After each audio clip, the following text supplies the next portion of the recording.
Now, in preface to this video, I would like to point out that I was originally quite positive in comparison to other reviewers. This was largely because I had no false preconceptions as to what Bethesda intended with Starfield, as unlike many people, I actually watched the interviews with Todd Howard and other game developers at Bethesda. Thus, when the game came out, I knew exactly what I was in for. That all aside, the DLC suffers from many of the problems of the base game. Bethesda made a lot of poor design decisions with Starfield, the exploration perhaps being the most blatant. And to be fair, the free vehicle update, and now the DLC, has somewhat ameliorated that, in that you are confined, mostly, to a single, somewhat handcrafted map with a fair few dungeons and points of interest to explore, instead of a randomly generated, mostly empty map of the base game. Part of the problem is that I just do not care about the plot or people that much, and so exploration is just not that engaging. Speaking of which, the story. Spoilers here, you have been warned.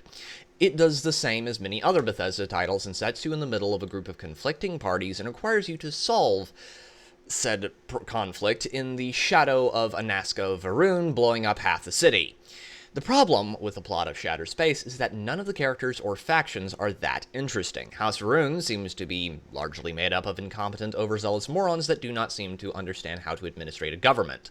The House heads always seem to have someone within their own ranks who is attempting to undermine them, but general character stupidity aside, the other characters are just not that interesting. There are not really any interesting followers or quests that grab you and pull you in, and the result is that you cannot really feel any emotional investment in the characters or plot, and so you don't really care to explore Varun Kai, which is one of the primary draws of any Bethesda title. And then there's the small problem of recycled quests from previous Bethesda games, so you can add laziness to the problems with this game's design. I was quite honestly hoping that Bethesda would fix the problems with the base game and show that yes, they could improve with DLC as they did with Dawnguard or Blood Moon, but here it just feels like a bunch of cut content shoved into a DLC and forced out as a way to get it off the team's plate, and the result is, broadly speaking, quite disappointing. When I made my original review for the game, I gave it a fairly high score, which, in retrospect, might have been too high. I would still say if you must pick it up, do so on sale.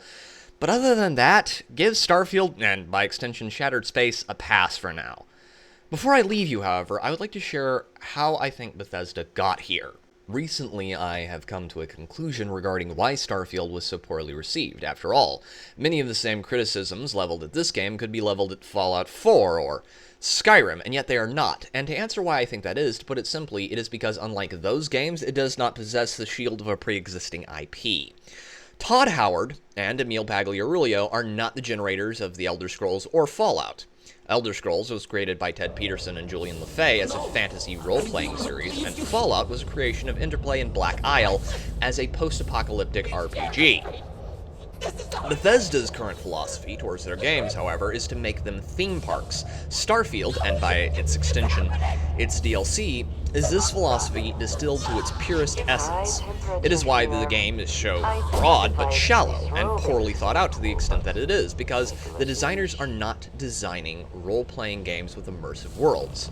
They're designing theme parks, and while you can have fun at a theme park, you only really need to go once or twice before you've seen everything the game has to offer. If the trend that became noticeable by Skyrim and realized by Starfield is borne out in Elder Scrolls 6, Bethesda is going to implode like the economy, and you can quote me on that. But for now, ladies and gentlemen, tell me what you think down below. This has been Pete, the Radical Nerd, signing off.